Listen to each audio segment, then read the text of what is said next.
नमस्कार, स्वागत है आपका के भारत न्यूज में और मैं हूं आपके साथ कैफ खान। वो शख्स जिससे खौफ खाती थी पूरी मुंबई, वो शख्स जो आया था मुंबई एक कुली की नौकरी करने, नौकरी करते करते रखा जुर्म की दुनिया में पहला कदम और फिर बन गया मुंबई का डॉन। वैसे तो मुंबई में कई माफिया डॉन वजूद में आए, लेकिन क्या आपको पता है एक नाम ऐसा भी है जिसने मुंबई अंडरवर्ल्ड को एक नई पहचान दी, जिसने ग्लैमर को अंडरवर्ल्ड के साथ लाकर खड़ा कर दिया। तो चलिए बताते हैं, वो नाम था बाहुबली माफिया तस्कर हाजी मस्तान का। हाजी मस्तान जो मुंबई का पहला अंडरवर्ल्ड डॉन कहलाया, ये वो नाम है जिसे मुंबई अंडरवर्ल्ड कभी भुला नहीं सकता। आपको जानकर हैरानी होगी, दाऊद और पठान गैंग को एक करने वाला मस्तान नामी माफियाओं को भी अपने इशारों पर नचाता था। दिलीप कुमार से लेकर संजीव कुमार तक के उसके सभी लोगों से मुलाकात थी। फिर ऐसा क्या हुआ कि मस्तान की ठसक और चमक पर वक्त की धूल जम गई। मुंबई के सबसे बड़े तस्कर को पुरानी फिएट क्यों इस्तेमाल करनी पड़ी? आखिर क्यों उसकी मौत पर कोई फिल्मी हस्ती नहीं पहुंची? हम आपको बताएंगे कौन था हाजी मस्तान मिर्जा। इनका जन्म तमिलनाडु के कुड्डोलोर में 1 मार्च 1926 को हुआ। पिता हैदर मिर्जा एक गरीब किसान थे और परिवार आर्थिक रूप से काफी कमजोर था। कई बार घर में खाने के लिए पैसे नहीं होते थे और गुजारा बड़ी मुश्किल से होता था। इसी परेशानी में हैदर नए काम के लिए शहर जाना चाहता था, लेकिन घर की परेशानियों की वजह से वो घर नहीं छोड़ पाया। हाजी मस्तान की कहानी यकीनन किसी फिल्मी कहानी से कम नहीं है।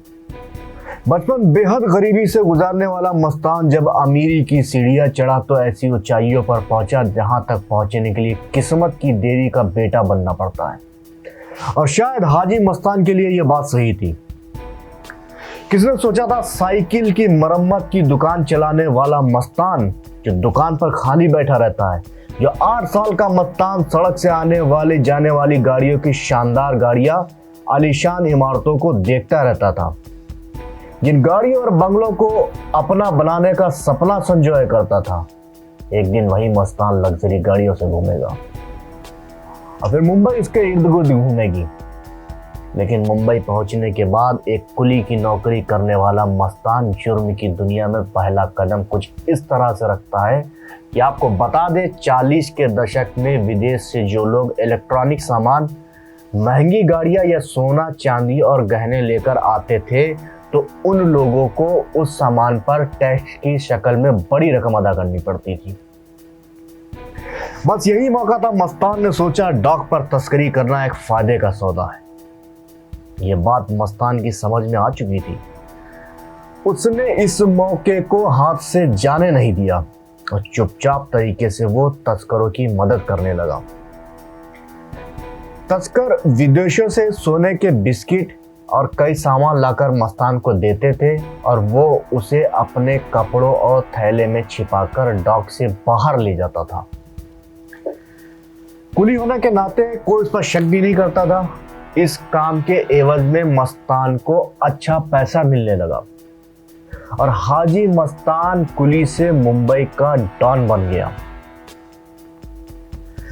आपको जानकर हैरानी होगी कि मस्तान डॉन जरूर था, लेकिन उसने कभी भी गोली नहीं चलाई और ना ही किसी की जान ली। और ऐसा भी नहीं था कि वो अहिंसावादी था, लेकिन वो खुद ये सब नहीं करना चाहता था। डॉग पर उसका राज चलता था और कुली भी उसे बहुत मानते थे। कहा जाता कि पुलिस वालों और बाकी अधिकारियों को वो बहुत तोहफे देता था और उनका जमीर इन्हीं तोहफे के बोझ तले दब जाता था।